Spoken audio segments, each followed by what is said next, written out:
ஸ்ரீமதே ராமானுஜாய நமக. பாகவதர்களே, மார்கழித் திங்களின் பனி படர்ந்த விடியலில் ஆண்டாள் நாச்சியார் நம்மை ஒவ்வொரு படியாக அழைத்துச் செல்கிறாள்.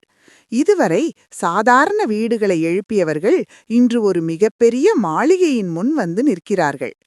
முந்தைய பாசுரங்களில் கிருஷ்ணபக்தி எனும் போதையில் மயங்கிக் கிடந்த பெண்களை எழுப்பினார்கள்.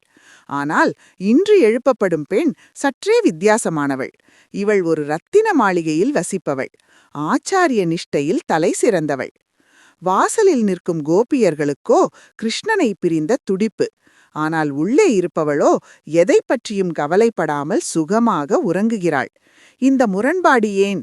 வாருங்கள், அந்த தூமணி மாடத்து தலைவியை நாமும் எழுப்புவோம். தூமணி மாடத்து சுற்றும் விளக்கெரிய தூபம் கமல துயிலணைமேற் கண்வளரும் மாமான் மகளே மணிக்கதவம் தாழ்த்திரவாய்.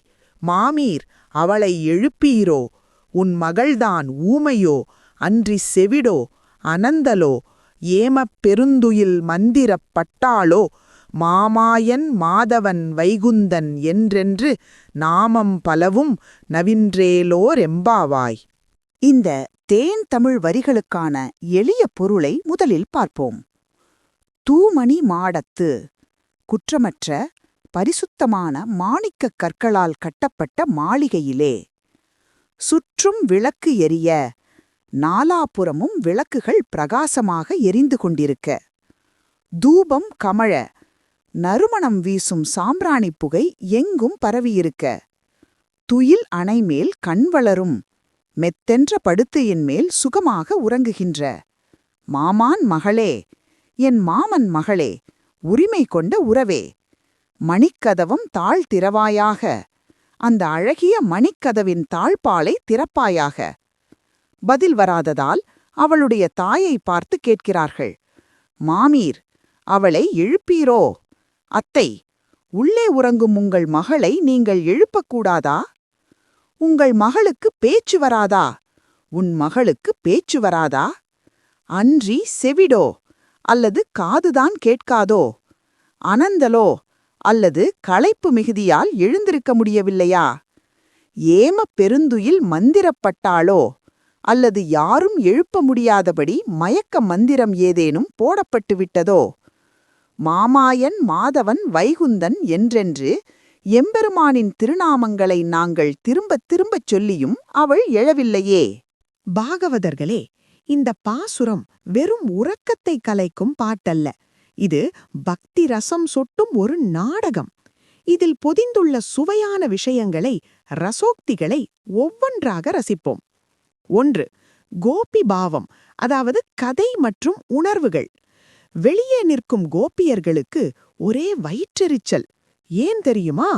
நாங்கள் இங்கே பனியில் நடுங்கிக் கொண்டிருக்கிறோம், இவள் மட்டும் உள்ளே சுகமாக விளக்கு வெளிச்சத்தில் தூபவாசத்தில் உறங்குகிறாளே என்கிற ஆதங்கம். ஆச்சாரியர்கள் அழகாகச் சொல்வார்கள், உள்ளே விளக்கு எரிகிறது, வெறியே இவர்களுக்கு பிரிவாற்றமையால் வயிறு எரிகிறது. இவள் ஏன் பதில் பேசவில்லை? இவர்கள் மாமான் மகளே என்று உறவுமுறை கொண்டாடி அழைக்கிறார்கள். அதாவது, கண்ணன் எப்படி எங்களுக்குச் சொந்தமோ நீயும் எங்களுக்குச் சொந்தம், வந்து கதவை திற என்று உரிமை கொண்டாடுகிறார்கள். மாமீர், தாயிடம் முறையிடுதல்.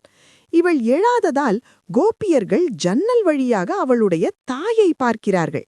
மாமீர், நீங்களாவது எழுப்பக்கூடாதா என்கிறார்கள். தாயார் சொல்கிறாள், பெண்களே, அவள் கண்ணன் மீது மையல் கொண்டவள், அவனுடைய பெயரைச் சொன்னால் துள்ளி எழுந்து விடுவாளே. அதற்கு கோபியர்கள் சலித்துக் கொண்டு பதில் சொல்கிறார்கள். மாமாயன் மாதவன் வைகுந்தன் என்று அவன் நாமங்களைச் சொல்லிச் சொல்லி நாக்கு வலித்ததுதான் மிச்சம். இவள் கும்பகர்ணனுக்கே தோழி போல இருக்கிறாள் என்று கிண்டலாக கேட்கிறார்கள். ஊமையோ செவிடோ என்று கேட்பது நிஜமாகவே குறையா என்று அறிவதற்காக அல்ல, கோபத்தின் வெளிப்பாடு அது. ஸ்வாபதேசம், அதாவது உள்ளர்த்தம்.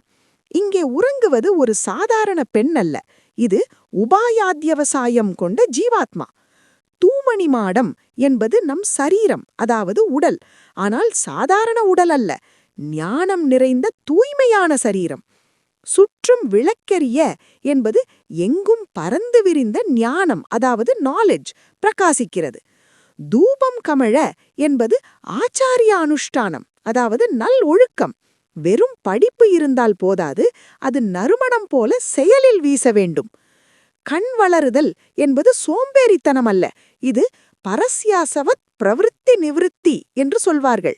அதாவது எம்பெருமானே கதி, அவன் பார்த்து கொள்வான் என்று பாரத்தை போட்டுவிட்டு நிம்மதியாக இருக்கும் மகா விஸ்வாசம், அதாவது முழுமையான சரணாகதி. ஆச்சாரிய ஹிருதயம், கீ ஆனெக்டோட். நம் பூர்வாச்சாரியர்கள் இதற்கு ஒரு அற்புதமான விளக்கம் அளிப்பார்கள். தூமணி என்பதற்கு துவழில்லாத மணி என்று பொருள், அதாவது குற்றமில்லாத ரத்தினம். சம்சாரத்தில் உழல்பவர்கள் துவன்றவர்கள், முக்தர்கள் முன்பு துவண்டு பின் தெளிந்தவர்கள். ஆனால் நித்தியசுரிகள் என்றென்றும் குற்றமில்லாத தூய்மையான மணிகள். இங்கே ஆண்டாள் எழுப்புவது அப்படி புயர்ந்த நிலையில் இருந்து இறைவனை அனுபவிக்கும் ஒரு உத்தம பக்தையைத்தான். மையக்கருத்து, கீ மெசேஜ். இந்த பாசுரம் நமக்கு உணர்த்தும் பாடம் என்ன? நாம் எவ்வளவு பெரிய ஞானியாக இருந்தாலும், அதாவது விளக்கு எரிந்தாலும், எவ்வளவு நல்ல அனுஷ்டானம் இருந்தாலும், அதாவது தூபம் கமண்டாலும், பாகவதர்களோடு, அதாவது அடியார்களோடு சேராமல் தனித்து அனுபவிப்பது வைணவ சம்பிரதாயத்தில் சிறப்பல்ல. கூடுவிருந்து குளிர வேண்டும். எல்லோரும் சேர்ந்து இறைவனை பாடுவதே உண்மையான ஆனந்தம். அந்த ஆனந்தத்திற்காகத்தான் ஆண்டாள் இவளை வற்புறுத்தி எழுப்புகிறாள்.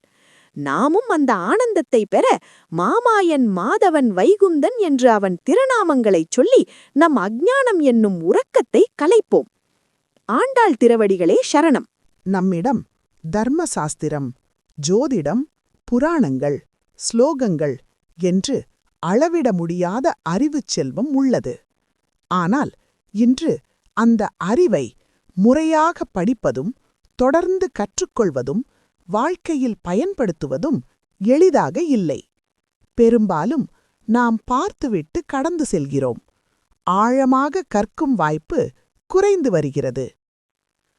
ஸ்வதர்மா எங்களைப் பற்றி 2018 முதல் ஸ்வதர்மா இந்த பாரம்பரிய அறிவை சரியாக புரிய வைத்து நடைமுறையில் கொண்டு வர வேண்டும் என்ற ஒரே நோக்கத்தோடு தொடர்ந்து செயல்பட்டு வருகிறது. நூலகம், பஞ்சாங்கம், ஆய்வு, வகுப்புகள், டிஜிட்டல் முயற்சிகள், இதுவரை செய்த அனைத்தும் அதற்காகத்தான். இப்போது நாங்கள் ஒரு முக்கியமான அடுத்த கட்டத்தை தொடங்க இருக்கிறோம். இது பொழுதுபோக்கு உள்ளடக்கம் அல்ல. தர்மம், ஜோதிடம், புராணங்களை முறையாக படிக்க உருவாக்கப்படும் ஒரு கல்வித் தளம். இந்த முயற்சி தொடர்ந்து வளரவும் சரியான வடிவம் பெறவும் இதை மதித்து கற்க விரும்பும் ஆரம்பகட்ட ஆதரவாளர்கள் நமக்கு மிகவும்